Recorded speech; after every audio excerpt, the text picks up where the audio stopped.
우리가 살아가다 보면 꿈과 현실 사이에 항상 괴리가 있는 법이죠. 우리가 꿈꾸는 것은 이만큼 있는데 우리의 현실은 거기에 턱도 없이 못 미치는 그런 삶을 우리가 살아갈 때가 많이 있습니다. 그래서 우리는 자주 우리 삶에 있어서 좌절하고 실망하기도 합니다. 그런데 제가 오늘 말씀을 묵상하는데요, 그동안 그런 생각을 많이 해본 적이 없었던 것 같아요. 그런데 정말 현실과 이상, 현실과 꿈 사이에 가장 큰 괴리를 경험하고 계신 분은 하나님이시더라고요. 왜 그런가 하면요, 우리가 하나님의 선교 8주간의 시리즈를 쭉 말씀을 나누면서 우리는 하나님의 꿈이 무엇인가를 많이 살펴보았습니다. 제가 첫날 말씀을 전하면서 미국의 존 파이퍼 목사의 말을 인용했어요. 선교는 교회의 궁극적 목표가 아니다. 예배가 목표다. 선교는 예배가 존재하지 않기 때문에 존재한다. 저 말의 의미는 결국은 우리가 선교하자 혹은 선교적인 교회가 되자 할 때 그 선교 자체가 목적이라기보다는 우리의 선교를 통해서 이 땅의 모든 사람들이 하나님을 예배하게 되는 것이 목표라고 하는 취지의 그런 말씀이죠. 그런데 정말 성경을 보면 그게 하나님의 꿈이에요. 하나님의 꿈입니다. 세상 모든 사람이 하나님을 예배하며 본래 하나님께서 창조하실 때 의도하신 그 영원한 삶을 누리게 되는 것이 하나님의 꿈이에요. 그 하나님의 꿈이 성경 전체에 드러나 있고 우리는 8주 동안 그 말씀을 하나하나 살펴보았습니다. 또 오늘 몇 말씀들을 살펴보지요. 몇 구절을. 시편에 특히 그 하나님의 꿈에 대한 고백과 찬양이 많은데 시편 22편 27절과 28절에 보면 땅의 모든 끝이 여호와를 기억하고 돌아오며 모든 나라의 모든 족속이 주의 앞에 예배하리니 나라는 여호와의 것이요 여호와는 모든 나라의 주제심이로다. 이게 하나님의 꿈인 거예요. 땅의 모든 끝이 여호와를 기억하고 돌아오며 모든 나라의 모든 족속이 주의 앞에 예배하리니 이것이 하나님의 꿈이라는 것입니다. 시편 145편은요 지난주 설교였죠. 모든 피조물이 하나님을 찬양하는 것이 하나님의 목표라는 거예요. 사람들만이 아니라. 그래서 시편 145편 10절에 보면 여호와여 주께서 지으신 모든 것들이 주께 감사하며 주의 성도들이 주를 송축하리이다. 그러니까 사람들뿐 아니라 주께서 지으신 모든 것들이 주께 감사하는 것, 그것이 하나님의 꿈이라는 것입니다. 그래서 크레이튼 말로라고 하는 분은 시편을 선교의 음악이라는 제목을 붙였어요. 시편에. 저희가 그런 관점으로 시편을 잘 읽지 않아서 그렇지 정말 시편은 하나님의 선교의 범위가 어디까지냐, 모든 만물이다. 모든 만물이 하나님을 찬양하고 하나님의 이름을 높이는 것이 하나님의 꿈이다. 그 꿈을 이루시기 위해서 하나님은 지금도 선교하시는 하나님이시다 하는 것입니다. 그런데 하나님의 소원을 조금 구체적으로 보면요, 하나님을 예배하기 위해서, 특히 구약의 맥락에서 보면 하나님을 예배하기 위해서 모든 민족이 모여들어요. 시온으로. 그런데 그냥 모임에서 끝나는 것이 아니고요, 그 민족들이 선교사로 온 세상으로 다시 흩어지는 비전이 나옵니다. 특히 이사야 66장 18절과 19절을 세 번역으로 보면 내가 그들의 일과 생각을 알기에 언어가 다른 모든 민족을 모을 때가 올 것이니 그들이 와서 나의 영광을 볼 것이다. 언어가 다른 모든 민족이 모여서 나의 영광을 볼 것이다. 그리고 내가 그들 가운데 징표를 두어서 살아남은 자들을 스페인 뿔, 활을 잘 쏘는 룻, 두발, 야완 민족들과 나의 명성을 들은 적도 없고 나의 영광을 본 적도 없는 먼 섬들에게 보낼 것이며 그들이 나의 영광을 모든 민족에게 알릴 것이다. 그러니까 하나님의 꿈은 모든 언어, 다양한 언어를 쓰는 모든 민족들이 시온으로 모여서 하나님을 예배하는 것인데 그 예배함에 머무는 것이 아니라 그들이 다시 온 세상으로 흩어져서 하나님의 영광을 모든 민족들에게 알릴 것이다. 이것이 하나님의 꿈인 거예요. 지금 이 일들이 일어나고 있는 것입니다. 이러한 과정을 통해서 하나님께서 이루시고자 하는 궁극적인 목표 가운데 하나를 제가 너무너무 좋아하는 이사야 19장 24절과 25절은 이렇게 고백하고 있는 거예요. 그날이 오면 하나님께서 그 뜻을 이루시는 선교의 완성이 이루어지는 그날이 오면 이스라엘과 이집트와 아시리아 이 세 나라가 이 세상 모든 나라에 복을 주게 될 것이다. 만군의 주님께서 이 세 나라에 복을 주며 이르시기를 나의 백성 이집트야, 나의 손으로 지은 아시리아야, 나의 소유 이스라엘아 복을 받아라 하실 것이다. 사실 저 세 나라는요, 사이가 그렇게 좋았을 때가 없어요. 다 제국의 흥망성쇠 가운데서 싸웠던 나라고요. 아시리아와 애굽은 우상 숭배를 상징하는 나라였죠. 그런데 하나님의 꿈은 그날에 이스라엘뿐 아니라 이집트와 아시리아가 세상 모든 나라에 복을 주는 나라가 될 것인데, 하나님께서는 나의 백성 이집트야, 나의 손으로 지은 아시리아야, 나의 소유 이스라엘아 복을 받을 것이다. 하나님의 꿈인 거예요. 저는 사실은 저 개인적으로는요, 이 민족의 이름에 저는 종교들을 넣어서 고백하는 것을 좋아합니다. 지금 세상 많은 종교들이 흩어져 있지만 결국은 그 모든 종교들이 우리의 하나님을 하나님으로 고백하는 때가 올 것이다. 저는 그것이 아주 중요한 기도 제목이고 성경이 그 비전을 보는 거예요. 단지 여기에서는 이집트, 아시리아, 이스라엘이 다 같은 정체성을 갖게 될 거다라고 말씀하시는데, 저는 모든 나라와 민족과 그들이 가진 모든 종교들이 여호와 하나님을 하나님으로 고백하는 그 날을 꿈꾸며 기도합니다. 이게 하나님의 꿈인 거예요. 땅 끝에 있는 모든 민족들이 하나님을 예배하게 될 뿐 아니라 이 땅에 하나님의 손으로 지으신 모든 것들이 하나님을 예배하고, 하나님을 예배하러 온 언어가 다른 모든 민족들이 다시 하나님을 알지 못하는 온 세상으로 흩어져서 하나님을 전하고, 그래서 결국은 이 땅의 모든 나라와 모든 언어와 모든 문화와 모든 종교와 모든 사람들이 우리 하나님을 하나님으로 고백하는 그날이 바로 하나님이 꿈꾸시는 날이죠. 그런데 성경 전체의 역사와 이후 교회의 역사를 보면 하나님의 꿈하고 현실 사이에 괴리가 너무 커요. 하나님의 마음이 너무 아프신 거예요.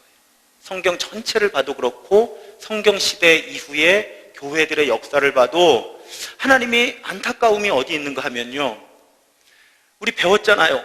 하나님이 아브라함을 부르실 때 선교적인 소명을 주셨다는 거예요. 가서 너는 복이 될 거다. 너와 내 자손들이 가서 복이 될 것이다. 그런데 그렇게 안 했어요. 그러니까 성경의 역사를 이렇게도 볼 수 있는 거예요.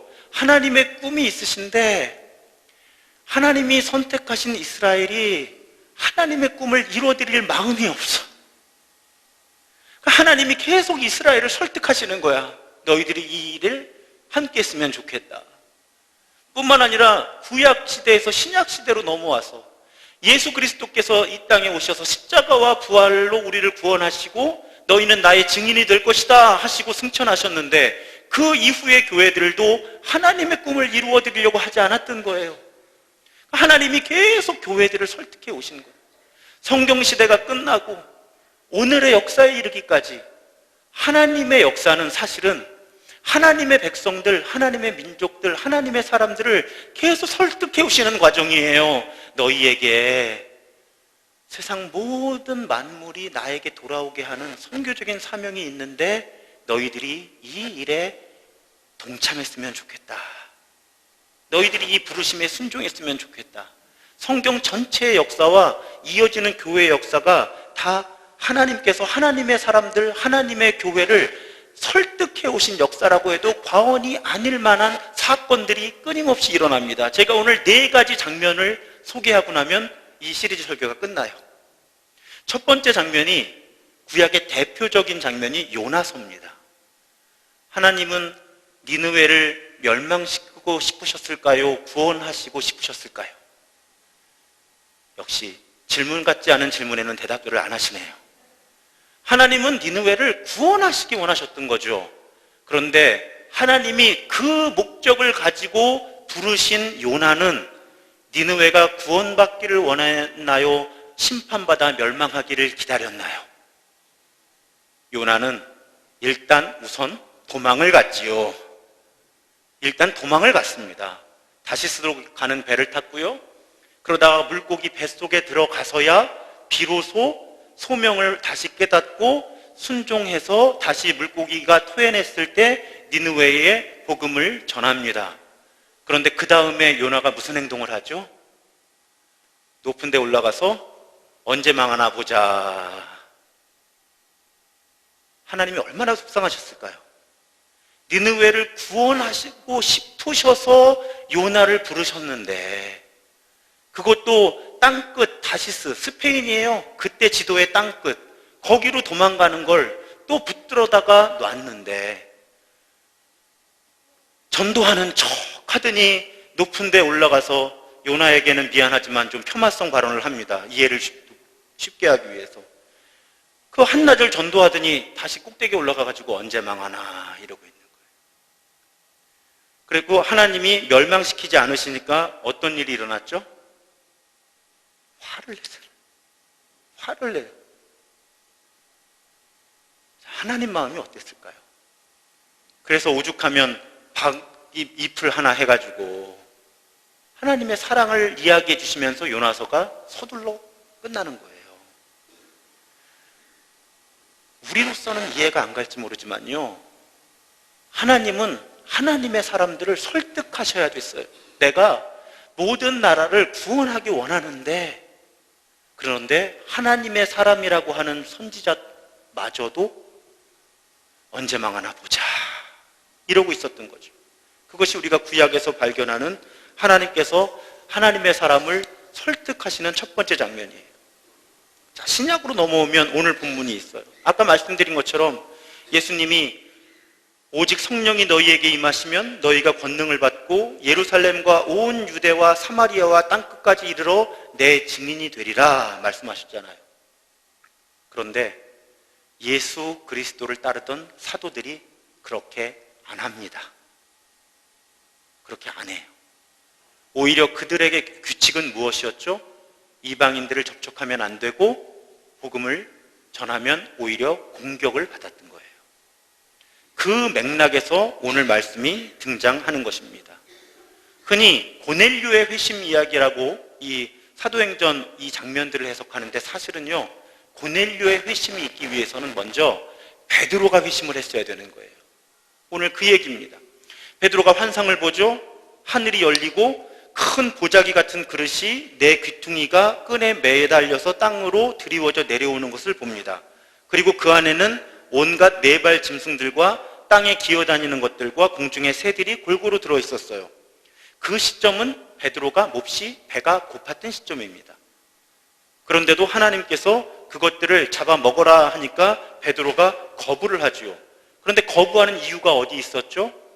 율법에 있었던 겁니다. 하나님께서 주신 법. 그래서 베드로가 뭐라고 대답을 합니까? 먹으라고 하니까 주여 그럴 수 없습니다. 속되고 깨끗하지 아니한 것을 내가 결코 먹지 아니하였나이다. 그랬더니 하나님 뭐라 그러세요? 하나님께서 깨끗하게 하신 것을 내가 속되다 하지 말라. 여러분, 오늘 오전에도 제가 결혼의 문제에 대해서 바리새인들은 하나님의 율법의 정신은 이해하지 못하고 자기들 유리한 대로만 율법을 적용해서 이상한 법을 만들었다고, 여성들을 학대하는 법을 만들었다는 말씀을 드렸어요. 지금 이 장면도 보세요.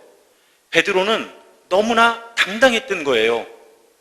하나님, 아마 제가 볼 때는요, 베드로의 머릿속에 들어가 보면 베드로는 지금 하나님이 나를 시험하시나 보다.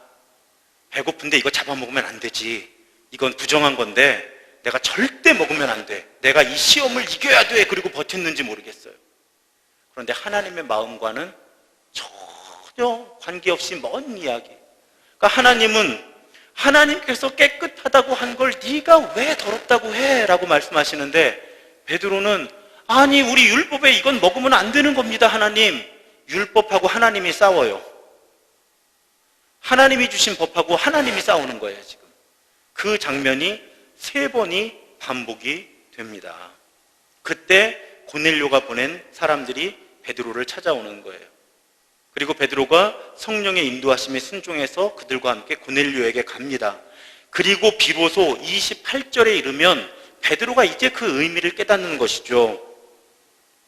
그래서 세번역 성경으로 보면 뭐라고 이야기를 하는가 하면, 유대 사람으로서 자신이 이방 사람과 사귀거나 가까이 하는 일이 불법이라는 것을 여러분도 아십니다. 당시 상황을 아시겠죠?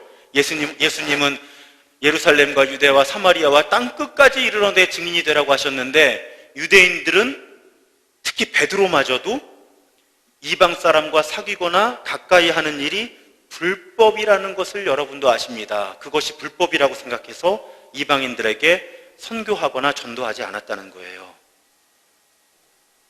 그러면서 베드로가 내가 본 환상의 의미를 깨달았는데 하나님께서는 나에게 사람을 속되다거나 부정하다거나 하지 말라고 지시하셨습니다. 이제 그 환상의 의미를 알았던 거죠. 이방인들을 하나님께서 속하다고 하시지 않는데 베드로가 오해를 해서 이방인들과 접촉하거나 복음을 전해서는 안 된다라는 고정관념에 빠져 있었다는 것을 하나님께서 그 환상과 대화를 통해서 깨닫게 하셨다는 것입니다. 그래서 고넬료에게 복음을 전하죠. 34절과 35절을 세번역으로 보면 베드로가 입을 열어 말하였다. 나는 참으로 하나님께서는 사람을 외모로 가르지 아니하시는 분이시고 하나님을 두려워하며 의를 행하는 사람은 그가 어느 민족에 속하여 있든지 다 받아주신다는 것을 깨달았습니다. 여러분, 성경이 기록되기 시작한 시대부터 지금 1000몇백 년이 지났는데 구약에서 하나님이 그렇게 세상 모든 민족이 나에게 돌아오는 것이 내 꿈이다, 내 비전이다, 이걸 선포를 하셨는데 예수 그리스도의 사도라는 베드로마저도 이제 내가 하나님은 어느 민족이든지 다 받아주신다는 사실을 깨달았다, 이렇게 말하고 있는 상황이라는 거예요. 지금 하나님이 베드로를 설득하신 거죠.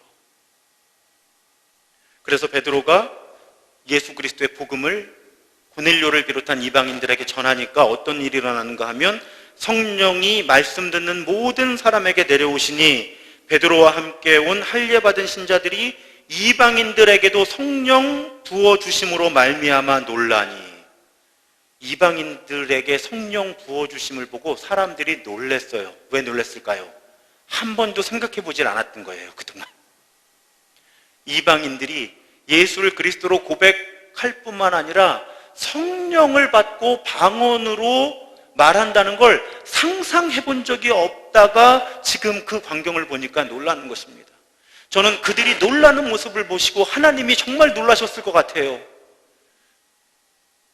아니, 이 사람들은 성경을 가지고 있는 이스라엘 민족이라는 사람들이 태초부터 지금까지 더군다나 예수 그리스도를 이 땅에 보내셔서 모든 민족에게 복음을 전하라고 가르치셨을 뿐만 아니라 예수님마저도 우리 마가복음 강해 해오고 있잖아요. 주일 오전에 이방 땅 넘나들면서 이방 땅에 귀신 들렸던 사람들, 병 걸린 사람들 다 고쳐주셨는데 그걸 공생에 내내 따라다니면서 본 예수의 제자라는 사람이 이제 와서 환상 보고 하나님 음성 듣고 나더니 하나님이 모든 민족이 복음 듣기를 원하신다는 것을 내가 이제 비로소 깨달았습니다 하고 이야기하게 됩니다.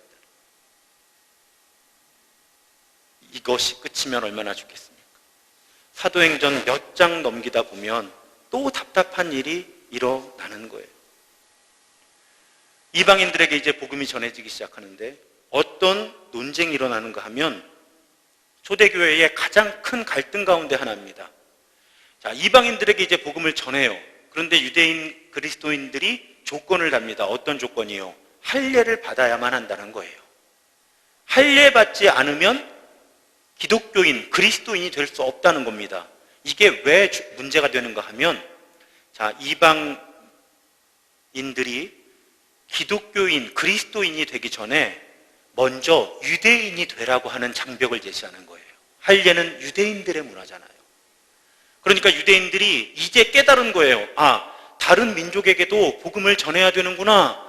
그런데 이들이 또 무슨 오해를 하는 거예요? 아주 쉽게 말씀드리면, 하나님, 그래요. 우리 다른 민족에게 복음을 전하겠습니다. 그런데 다른 민족이 예수 믿으려면 먼저 유대인 돼야 되는 거 맞는 거죠? 이렇게 되는 거예요. 우리로서는 전혀 이해할 수도 없고 상상할 수도 없는 전제를 다는 겁니다. 이것이 교회의 가장 큰 갈등이 돼요. 이방인 선교가 일어나는 자리에서. 그래서 첫 번째 교회 회의가 열립니다. 그것이 사도행전 15장의 유명한 예루살렘 공의회라고 하는 회의예요. 그래서 거기서 이 문제를 다룹니다. 그런데 당연히 예루살렘 교회다 보니까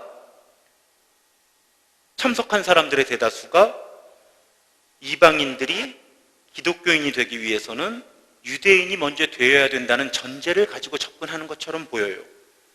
그때 베드로의 형제고 예루살렘 교회의 지도자였던 야고보가 이렇게 말하죠. 사도행전 15장 19절과 20절에 보면, 그러므로 내 의견에는 이방인 중에서 하나님께로 돌아오는 자들을 괴롭게 하지 말고 다만 우상의 더러운 것과 음행과 목매어 죽인 것과 피를 멀리하라고 편지하는 것이 옳으니.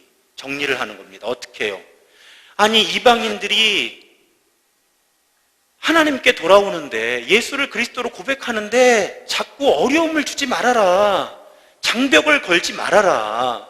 다만 우상 숭배와 극단적인 부도덕한 행위들, 악행들, 누가 봐도 종교와 언어와 문화와 민족 어느 법 기준에도 정당하지 않은 아주 극단적인 악행들을 제외하고는 이스라엘 사람 아닌 사람들이 예수를 믿고 그리스도인들이 되는 것에 어떠한 장벽을 두지 말아라.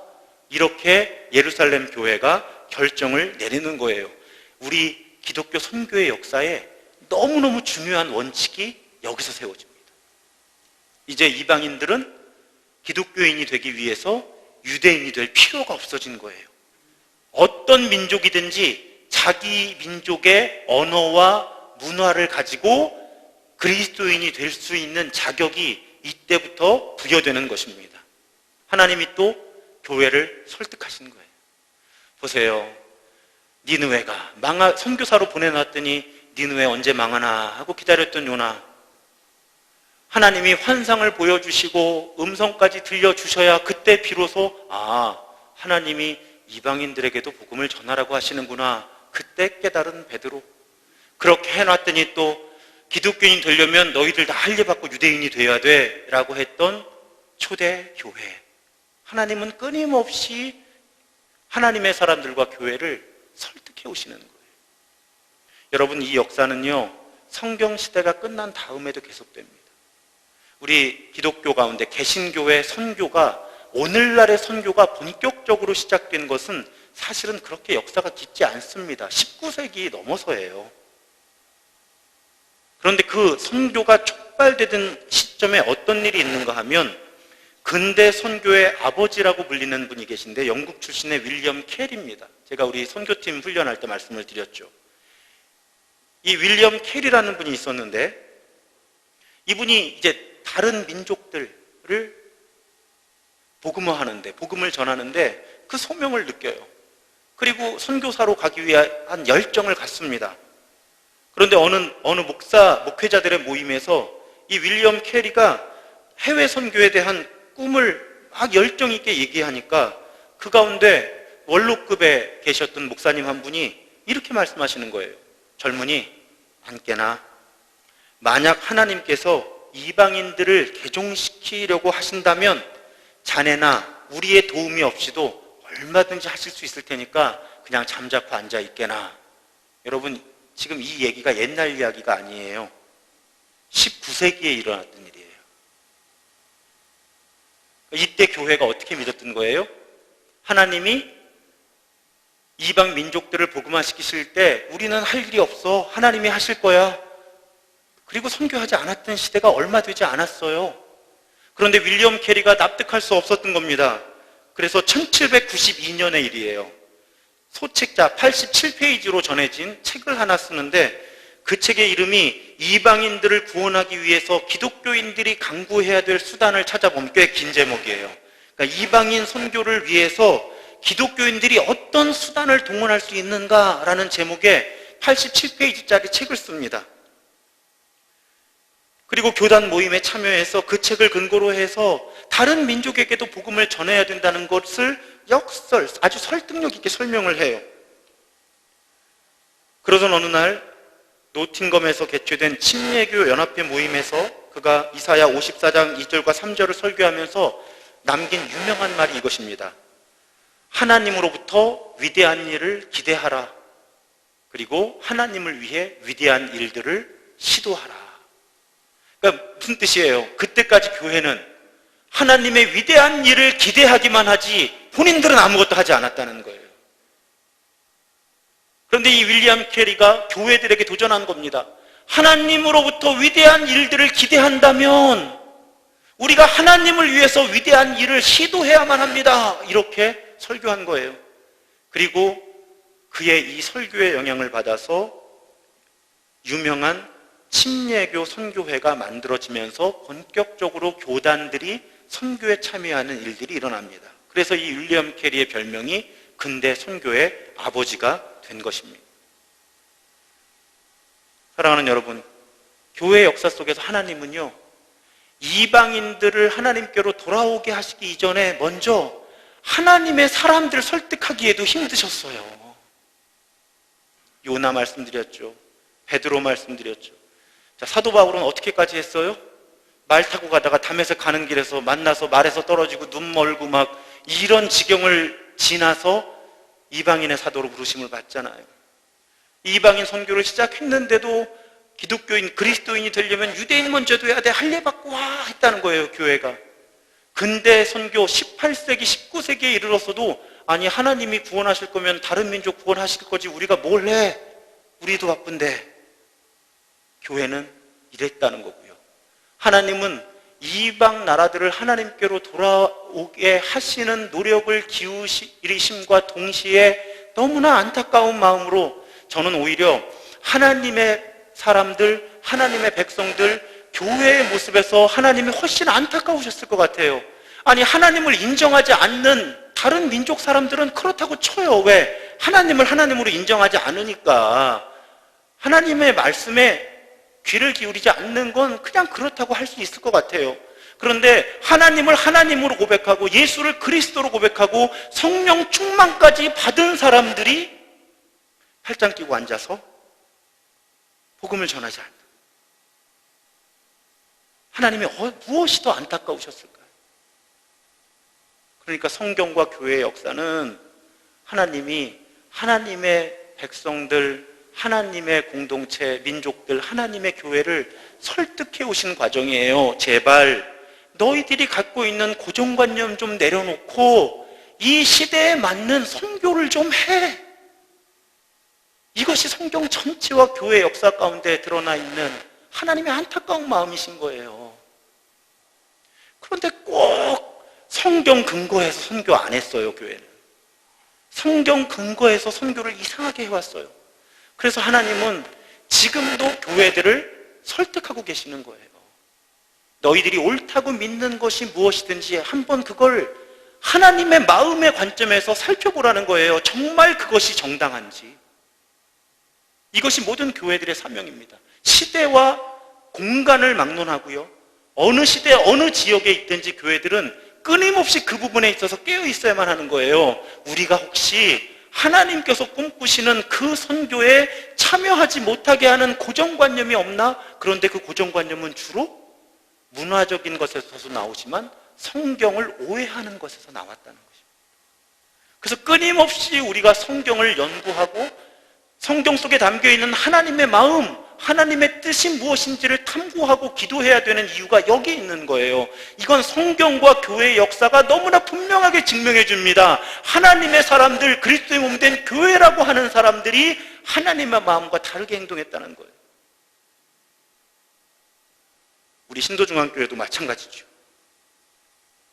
우리도 더욱더, 지금보다 더욱더 그리스도의 몸된 교회, 하나님의 꿈, 하나님의 비전에 참여하는 교회가 되기 위해서는 계속해서 성경을 연구하고 성경을 통해서 하나님께 주시는 하나님의 마음이 무엇인지에 집중해야 한다는 것입니다. 그리고 그동안 옳다고 믿었던 것들을 자꾸 의심하면서 버릴 걸 버려야 되는 거예요. 이 시대와 이 지역에 적합한 하나님의 선교가 무엇일까 할 때 우리는 과거에 옳다고 여겼던 것들을 과감하게 포기하거나 내려놓으면서 이 시대와 앞으로의 시대와 세대에 하나님께서 우리 교회를 그 선교적인 소명과 부르심으로 어떻게 사용하실지에 대한 기대감을 가지고 열린 마음으로 그 하나님의 역사에 참여해야만 한다는 것입니다. 사랑하는 여러분, 8주간 너무 힘드셨죠? 어려운 신학이었을 수 있습니다. 그런데 제가요, 담임 목사이고 설교자 입장에서는요, 이 8주의 이야기를 다루지 않고는 다른 설교나 다른 강의를 하기가 너무 힘들었던 거예요. 왜냐하면 이 8주간의 이야기가 사실은 성경 전체에 담겨있는 하나님의 마음을 가장 주제별로 잘 정리해둔 이야기거든요. 8주간 다뤘던 이야기들을 좀 정리해 보겠습니다. 첫 주에는 하나님은 선교하시는 하나님이시다. 그래서 하나님께 제일 중요한 건 뭐라고 말씀드렸죠? 하나님의 이름. 어떤 일을 하나님이 행하실 때 세상 사람들이, 하나님을 알지 못하는 사람들이 하나님을 어떤 하나님으로 고백하느냐 하는 평판, 그것이 하나님께서 역사하실 때 아주 중요한 동기라고 말씀을 드렸습니다. 두 번째 주에는 선교적인 부르심에 관한 말씀을 나누었죠. 우리가 만약에 아브라함의 자손이라면, 근데 만약 아니에요. 성경이 우리를 다, 우리 믿는 사람들을 아브라함의 자손이라고 부르고 계시니까, 그럼 아브라함에게 주신 선교적인 부르심이 우리 모두의 부르심인데, 정리하면 가서 복이 되는 것이다. 우리가 가는 모든 곳마다 복이 되는 것이다. 그것이 우리 모두의 사명이라는 말씀을 나누었습니다. 세 번째 주에는 출애굽이 하나님께서 구속하시는 역사의 모델인데, 출애굽은 단지 영적인 구속만을 이야기하고 계시지를 않고 정치, 경제, 사회의 모든 현실 속에서의 구속을 말씀하고 계신다. 그래서 우리의 선교 역시 그렇게 총체적이어야 한다. 그런 말씀을 나누었습니다. 그 다음에 희년 이야기를 나누었죠. 하나님께서 꿈꾸시는 세상의 원형이 희년이다. 땅도 하나님의 것이고 사람도 하나님의 것이다. 우리는 그 비전을 가지고 현실의 선교에 참여해야 한다. 그 다음에는 이런 총체적인 구원의 이야기는 구약의 이야기가 아니라 십자가에서 선포된 이야기다. 십자가의 구원이 총체적인 구원이라면 우리의 십자가를 기반으로 한 선교 역시 총체적인 선교가 되어야 한다. 그런데 하나님께서 우리에게 주시는 그 선교적인 소명과 실천 사이에는 윤리가 있다. 그래서 하나님의 선교에 참여하려는 사람들, 하나님의 선교에 참여하려는 교회는 하나님의 법에 따른 윤리 수준을 유지해야 된다. 그런 말씀을 나누었습니다. 지난주에는 온 세상이 하나님의 선교지이다. 그래서 하나님의 선교에는 사람만 포함되는 것이 아니라 모든 생태계가 다 포함이 된다.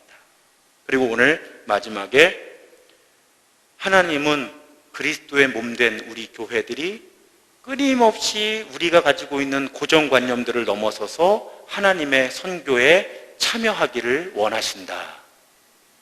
이렇게 8주간의 말씀을 나누었습니다. 제가 이 시리즈로 설교를 한다고 하니까 다른 여러 목사님들이 걱정도 하시고 부러워도 하시고 그럽니다. 여러분 감사합니다. 8주 동안 들어주셔서. 아까 말씀드린 것처럼요, 제가 전하는 모든 메시지에 중요한 전제가 되는 이야기를 그래도 부임 초기에 나눠야만 했어요. 그래서 조금 부담스럽고 어려우신지 알지만 제가 이 시리즈를 전했고요. 이제 내년 1월부터 시작되는 주일 오후의 시리즈는 이제 신학 이야기를 많이 나눴기 때문에 여러분 보다 더 편안하게 들을 수 있는 기도라든지 또 혹은 성경 속의 인물들이라든지 이제 이런 주제들을 가지고 내년 상반기는 주일 오후 예배를 이어가려고 합니다. 이 하나님의 선교 시리즈를 마치면서 한 가지 질문이 이거예요. 우리는 하나님을 내 인생의 끌어들이려고 하는 습성이 있습니다. 내 인생 가운데 하나님을 개입시키려고 하는 거예요. 그런데 성숙한 사람은 그렇게 하질 않고요. 하나님의 이야기에 내 이야기를 집어넣는 태도가 성숙한 태도입니다. 어려운 이야기예요. 교회도 마찬가지입니다. 정말 성숙한 교회는 우리 교회가 하려고 하는 일에 하나님 도와주십시오 하는 교회가 아니고요. 하나님, 2020년에 이 은평구, 특히 진관동 이 지역에서 하나님은 어떤 일을 하고 싶으세요? 하나님은 지금 무슨 일을 하고 계세요? 오히려 질문을 먼저 하면서요. 그 하나님께서 하시고 싶어 하시고 혹은 하고 계신 일에 우리 교회가 참여하려고 할 때 우리 교회가 진짜 교회가 되는 겁니다. 이해가 되시죠? 우리의 목표를 먼저 세워놓고 하나님 2020년에 우리 교회가 목표가 이거니까 하나님 우리를 도와주십시오 하는 그런 방향성의 기도를 하기보다는 하나님 도대체 2020년에 은평구 진관동을 중심으로 한 이 지역에서 하나님은 어떤 일을 하고 계시고 우리가 어떤 일을 하기를 원하십니까? 하면서 우리 교회에 갈 방향을 묻는 것이 하나님의 선교에 참여하는 교회의 태도입니다. 사랑하는 여러분, 우리 교회가 지금까지도 사명 잘 감당해 오셨지만 앞으로도 끊임없이 우리가 갖고 있는 고정관념과 우리의 목표가 먼저가 아니라 지금 이 시대에 이 지역에서 하나님께서 하고 계신 일들에 집중하면서 그 일에 우리가 순종함으로 헌신적으로 참여하는 그런 교회가 되기를 주님의 이름으로 축복합니다. 그리고 이 일에 우리 모두가 함께 기도하며 함께 동역할 수 있기를 주님의 이름으로 부탁드립니다. 그래서 오늘 마지막 결단 찬양은 아버지 당신의 마음이 있는 곳에, 제가 이 시리즈 전체를 구상하면서 정했던 주제 찬양이에요. 아버지 당신의 마음이 있는 곳에 나의 마음이 있기를 원해요. 당신의 눈물이 고인 곳에 나의 눈물이 고이길 원해요. 당신이 바라보는 영혼에게 내 두 눈이 향하길 원해요. 당신이 울고 있는 어두운 땅에 나의 두 발이 향하기 원해요. 그 간절한 마음 담아서 우리 찬양하고 축도함으로 오늘 예배를 마치겠습니다.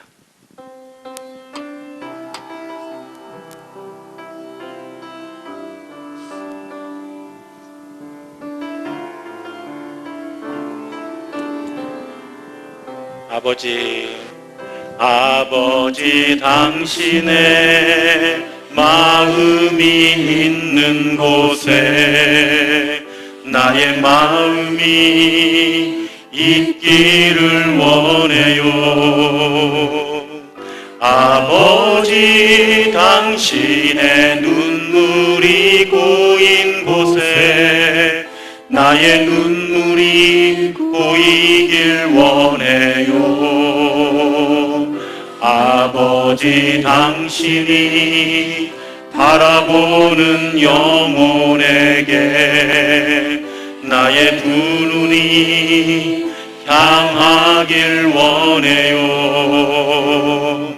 아버지 당신이 울고 있는 어두운 땅에 나의 두 발이 향하길 원해요. 나의 마음이 아버지의 마음 알아. 내 모든 뜻 아버지의 뜻이 될 수 있기를 나의 온 몸이 아버지의 마음 알아. 내 모든 삶 당신, 우리 일어나서 찬양하겠습니다. 나의 마음이 아버지의 마음 알아. 내 모든 뜻 아버지의 뜻이 될 수 있기를 나의 온 몸이 아버지의 마음 알아. 내 모든 삶 당신의 삶 되기를 축도하겠습니다. 지금은 이 땅에 오셔서 하나님 스스로가 첫 번째 선교사의 사명을 감당하신 예수 그리스도의 은혜와 온 세상을 아름답게 창조하시고 세상 만물이 다시 하나님을 예배하는 그날이 오기를 꿈꾸시는 성부 하나님의 무한하신 사랑하심과 우리 안에서 끊임없이 우리가 가지고 있는 성경에 대한 오해와 고정관념들을 내려놓고 하나님의 선교에 충성된 종으로 참여하기를 촉구하고 계신 성령 하나님의 교통하심이 하나님의 선교 말씀 시리즈를 마치며 우리가 가지고 있는 모든 고정관념들을 넘어서 하나님께서 맡기시는 선교사, 선교적 교회의 사명을 충성되이 감당하기로 새롭게 결단한 모든 예배자들 위해 그래서 일상으로 세상으로 흩어져 하나님의 이상을 이뤄가는 그 사명 감당하기에 더욱 헌신할 것을 결단하는 모든 예배자들 위해 이제로부터 영원토록 함께 하시기를 간절히 축원하옵나이다. 아멘.